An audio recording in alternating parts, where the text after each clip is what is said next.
Hello again, everyone. Welcome back to my channel.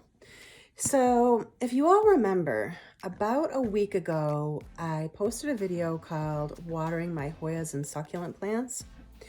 And today is watering day for most of my hanging and trailing plants. Not all of them, but most of them. And I thought I would bring you all along to show you how I go about doing that. Now, how I water my hanging and trailing plants is probably not much different than how you all go about watering yours, but maybe there's something that I do differently that you might like to see. So if you're interested, stay tuned. So I am going to begin with these beautiful babies right here. I know that the neon pothos needs to be watered, and I also know that the golden pothos needs to be watered.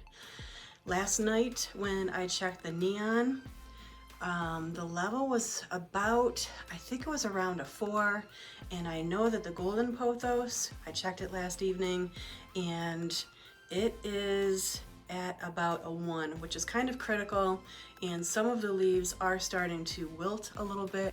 The vines are starting to get a little bit more pliable. They're usually nice and firm, so this one definitely needs to be watered.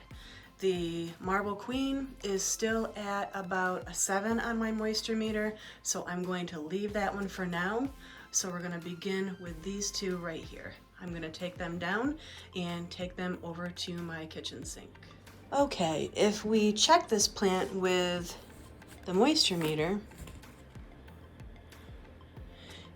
it is at about a 3, and I like to water my leafy plants, most of them anyway, when they are at about a 3 or a 4 on my moisture meter. The easiest way for me to tell if my leafy plants need watering, or my pothos anyway, is the vines will start to get a little more on the flimsy side. When the plant has enough water, the leaves and the vines are a little bit more firm. So that's the easy way to tell without using the moisture meter if they need water or not.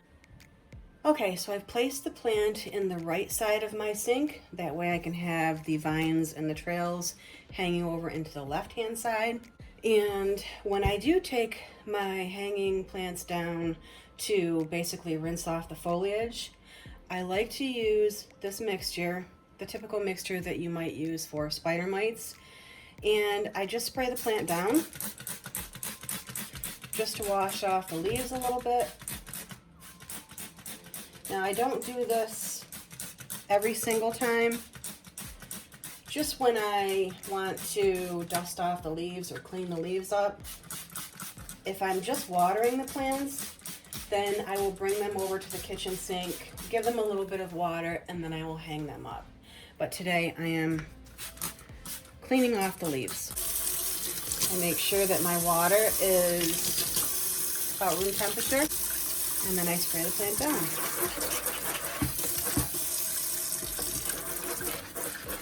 And then I water it in as well. So now what I do is I have this little hook up above my sink, and I will let this one hang for a few minutes and let it dry off, and then I'll move to the second one. Be back in a minute. Now I'm going to move on to the golden pothos. I'm going to take this one down and bring it over to the sink. Okay, so this baby is pretty dry. I actually let this one go an extra day or two just for the purposes of this video. So let's check it with the moisture meter. Okay, so as we can see, this one on the meter is about a 2, and I like to water my pothos when they are at about between a 4 and a 5, because if not, then they start to get the telltale signs of the leaf curling and the vines starting to feel really pliable. I don't like to let them go until this critical point. I usually water them a couple of days prior to this. So, okay, let's water this one in. Okay, doing the same thing with this guy. I'm taking my water with a little bit of soap in it. ivory dish soap. And because the leaves are a little bit dusty, I am going to spray this one down just to clean off the leaves and give them a little bit of a shine. And as I said before, I don't do this every single time. Just every month or month and a half, 2 months, I will do this to clean them off. And again, some lukewarm water. And I'm going to rinse off the leaves.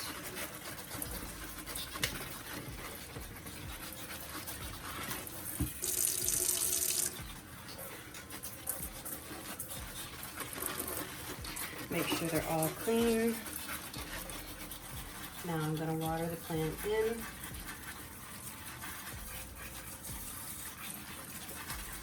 Be sure that it's thoroughly watered. That should be good. Okay, now I'm just going to let this one hang for a few minutes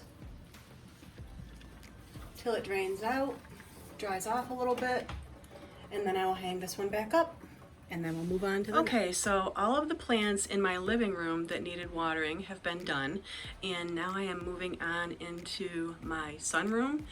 And this Hawaiian spider plant, I believe, probably needs watering because I can see that the green on the leaves is starting to fade to a not so bright green color. Typically when it's been watered after a couple of days, the leaves are a nice bright green, and that bright green is starting to fade a little bit. So I'm going to take this one down and see what the moisture level is at.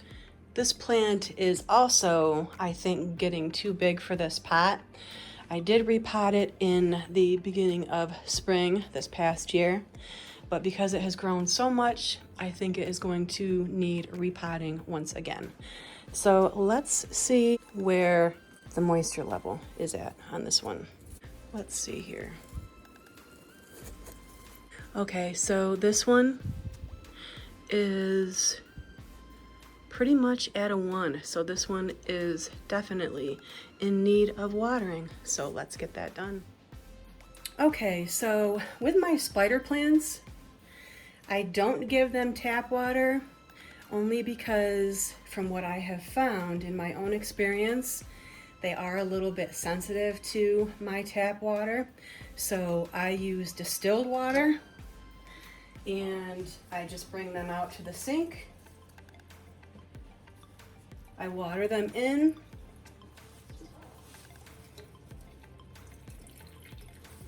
And then I will put them back in their spots.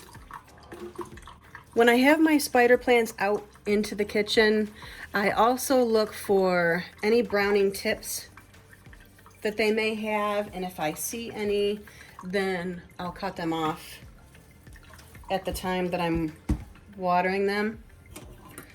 So, I mean, there's a couple of brown tips, nothing serious, so I'll just cut them off.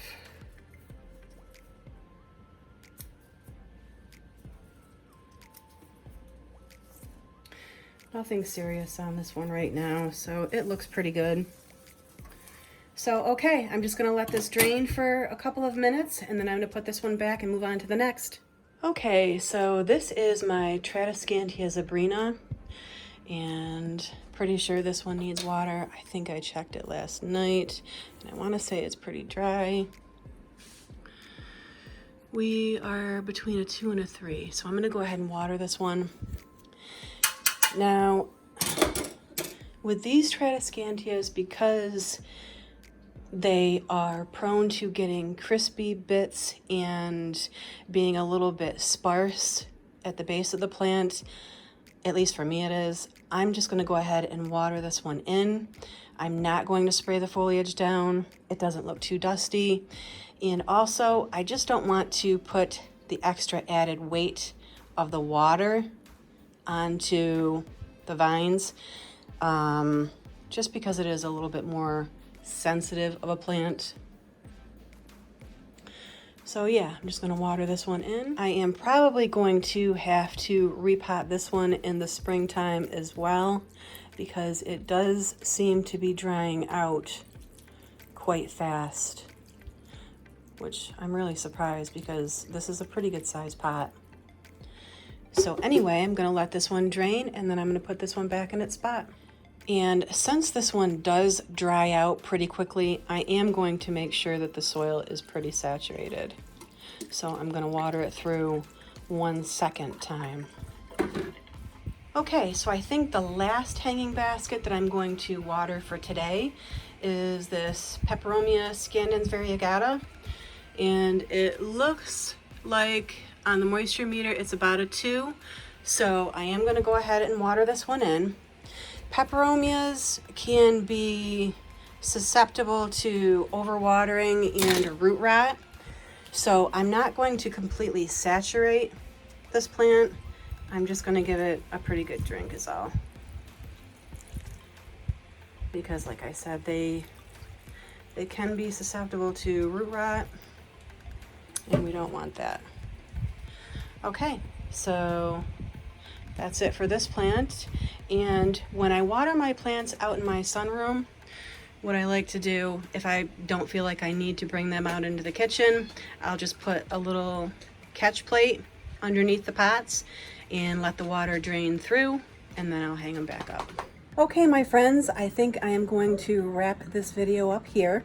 I still have a few more hanging baskets that I need to water, but I will probably do those a little bit later. Right now, I have got to cook dinner and Mama is tired. So I hope you all have enjoyed this video, and if you did, please give it a thumbs up. And if you like the content of my videos, please subscribe, guys. I'd love to have you here along with us. Have a great day, everyone. Bye-bye.